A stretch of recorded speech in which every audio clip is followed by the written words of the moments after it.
দীর্ঘ ১৩ বছর আগে মা অভিনেত্রী দোয়েলকে হারিয়েছেন জাতীয় চলচ্চিত্র পুরস্কার প্রাপ্ত অভিনেত্রী প্রার্থনা ফারদিন দিঘি।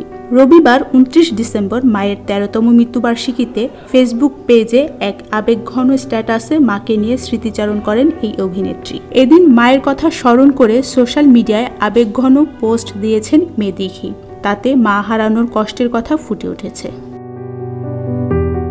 দিঘি তার স্ট্যাটাসে লিখেছেন, আমি তোমার ছায়ায় ছায়ায় থাকি মা, ১৩ বছর কাটিয়ে দিলাম, আরও কতটা বছর যে কাটাতে হবে। সময় কখনো থেমে থাকে না, কিন্তু প্রতিনিয়ত তোমাকে আমি অনেক মিস করি মাম্মি। তিনি আরও লিখেছেন, এত কিছু লিখতে চাই কিন্তু দিন শেষে কিছুই লিখতে পারি না, শুধু চোখ ভেজে আসে। অনেক অনেক বেশি ভালোবাসি তোমাকে। সবাই আমার মার জন্য দোয়া করবেন। রাব্বির হামহুমা কামা রাব্বায়ানি সাগীরা।